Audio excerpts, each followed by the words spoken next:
Welcome to Recap King. In this video, we will explain The Witches. This movie tells the story of an orphan who encounters a witch and turns into a mouse. Can he turn his body back into a human again? Let's find out in The Witches. The Witches begins with a boy named Teddy. Teddy just had an accident and lost his parents. After the death of his parents, he was then raised by his grandmother. His grandmother was a kind and loving woman. She worries about Teddy, who always looks gloomy. Teddy became very quiet and had no appetite. His grandmother tried to cheer up Teddy, invite him to sing and dance, even make him delicious food. But Teddy was still gloomy. Until one day, his grandmother gave a gift to Teddy, a little white mouse, named Daisy. Teddy turned cheerful because he had a new pet. Teddy is now living his life happily with his grandmother and Daisy. But Teddy's happiness didn't last long. Outside the house, a witch is spying on him and his grandmother. The presence of a witch near them made his grandmother sick and coughing. The next day, his grandmother took Teddy shopping at the supermarket. Teddy then headed for the hallway selling tools and equipment. He intends to buy nails to build a small house for his mouse. There, he met a woman who was wearing an all-green dress. The woman offered a caramel candy to him, but then a green snake came out of the woman's sleeve and hissed at Teddy. Then suddenly his grandmother called him and the woman disappeared.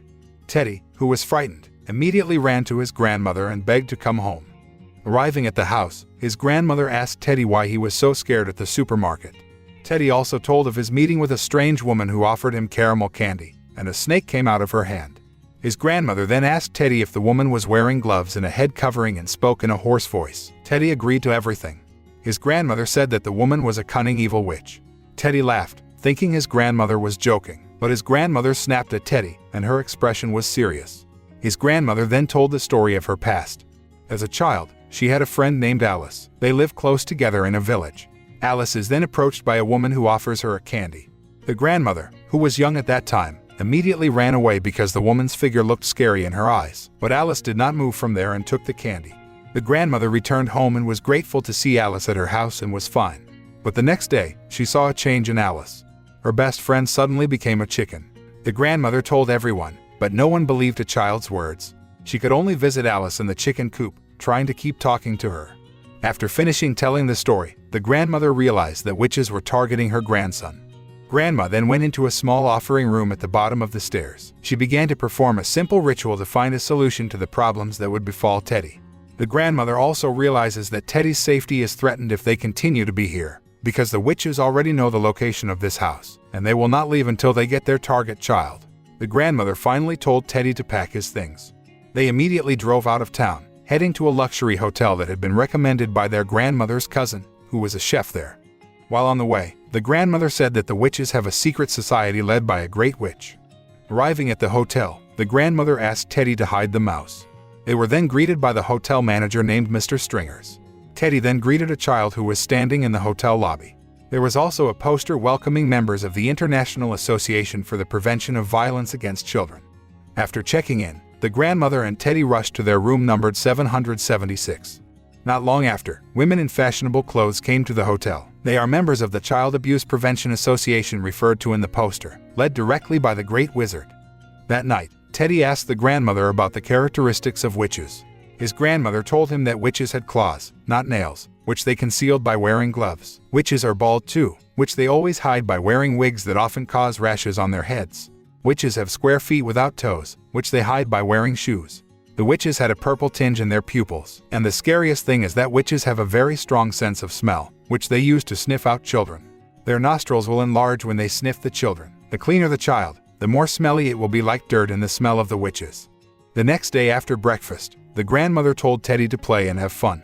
Teddy then took the mouse down to the hotel lobby. Teddy, curious about yesterday's poster, intends to peek into the room where the meeting will be held. Then came a fat boy who greeted Teddy. The boy, who introduced himself as Bruno, asked what Teddy was doing. Teddy said he was looking for a place to train his mouse. Bruno seemed to understand. He then told Teddy that he would meet a woman who had promised him a bar of chocolate at 25 minutes past 12 in the Great Hall. Bruno's mother then called him and took the boy away to change because his clothes were all covered in brown. Teddy then entered a large hall that was ready to be used as a conference room. The chairs were arranged neatly facing the podium in the middle of the room.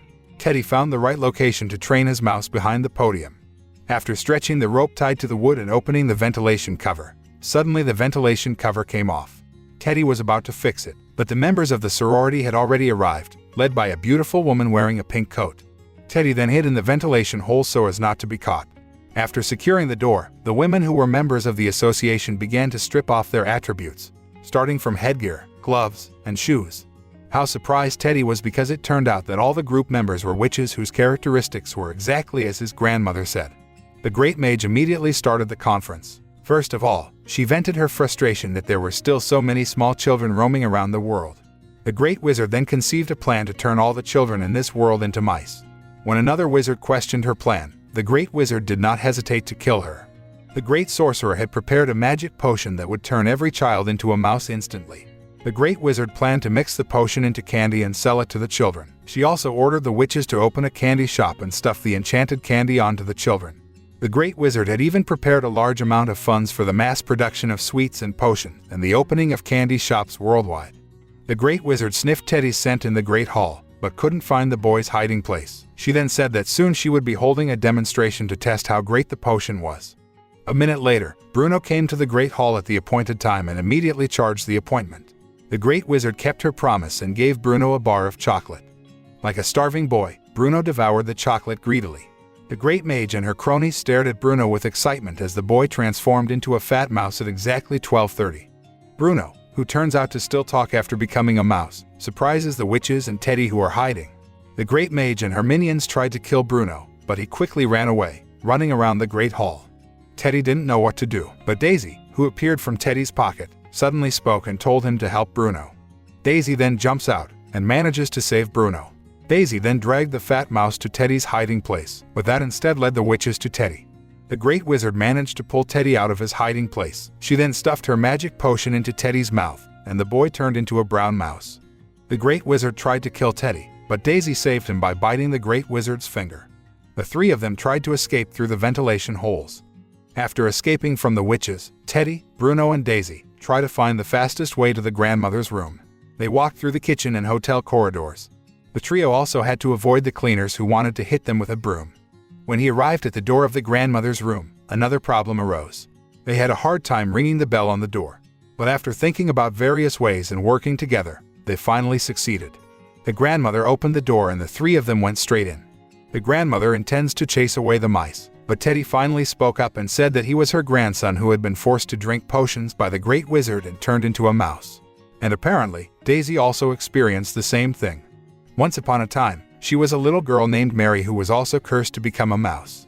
The three of them then tell everything that happened in the Great Hall to the grandmother, including the plan of the Great Witch who has ambitions to turn all the children in the world into rats. The grandmother said that if only she had a magic potion that turned them into mice, maybe she could make a reversing potion that could turn them into humans again. Teddy said that the Great Wizard had the potion in room number 666 and was directly below his grandmother's room. Teddy went down to the Great Wizard's room using his grandmother's knitted bag. There he saw bottles of potions, mousetrap under the bed, and a large suitcase full of money. Teddy finally managed to steal a bottle of magic potion. But when the grandmother was pulling back her knitting bag, the Great Witch caught her and was about to catch the knitted bag, which had Teddy and a potion bottle in it. The grandmother hastily reasoned that her knitting accidentally fell while she was knitting. The Great Wizard said that the grandmother's face looked familiar. The Great Wizard then untied the grandmother's knitting when the doorbell rang. It turned out that the one who came was Mr. Stringer, who brought the cat cage. The grandmother and the mice overheard when the Great Wizard ordered the hotel manager to prepare a special dinner menu of garlic-free soup for a member's dinner. The grandmother then mixed the Great Witch's potion with her other potions, hoping to make an antidote. But grandmother's potion didn't work. Teddy, Bruno, and Daisy are still little mice. Teddy, who didn't want to lament his fate for long, then revealed a brilliant idea. They can mix witches' magic potions into their dinner soup and turn all the witches into mice so that no more children would end up like Teddy. Long story short, Teddy began to act. He crept into the kitchen with the potion bottle and dropped it into the soup pot. After that, he was joined by Bruno and Daisy. They then went with the grandmother to the dining room to make sure Teddy's plan went smoothly. Dinner was also served. The witches began to eat the soup without garlic. When the Great Wizard was about to sip her soup, she suddenly saw the grandmother. The Great Wizard put down her spoon and approached the grandmother. She told the grandmother that she finally remembered the identity of the grandmother, who was Alice's friend. Apparently the Great Mage who had cursed Alice into a chicken. Unbeknownst to the wizard, Teddy managed to steal the key to the Great Wizard's room. Then suddenly all the witches who ate the soup turned into mice and caused panic among the people who were having dinner there. Teddy's plan worked. The grandmother and the mice secretly entered the Great Wizard's room and took all the magic potions. But the Great Wizard suddenly came to catch the grandmother's actions and tried to kill her. It turned out that the Great Wizard had not had time to eat her soup, so she did not turn into a mouse. When the Great Wizard was about to kill the grandmother with her magic power, Daisy and Bruno pinned the Great Wizard's leg with a mousetrap, which immediately made her scream. Then Teddy flew and put the potion in the mouth of the Great Wizard and turned the witch into a scary mouse and attacked the mouse. But the grandmother managed to trap the Great Wizard in the ice bucket. The grandmother then opened the Great Wizard's big suitcase containing money. It also contains a notebook containing the addresses and telephone numbers of wizards around the world. Before leaving, the grandmother released the Great Witch Cat from its cage and took it out of its trap. When they closed the bedroom door, they saw the cat pounce on the Great Wizard, who had become a mouse. The grandmother and the mice finally left the hotel. Before leaving, Bruno wanted to speak to his mother, who was devastated by the loss of her child. The poor woman screamed hysterically when the grandmother approached Bruno's mother and said that her son wanted to talk and show Bruno. Teddy, Daisy, and the grandmother finally joined Bruno. They became one happy family. The grandmother travels the world with the mice to eradicate evil witches, and Teddy often counsels children on protecting themselves from witches and fighting them. The film ends.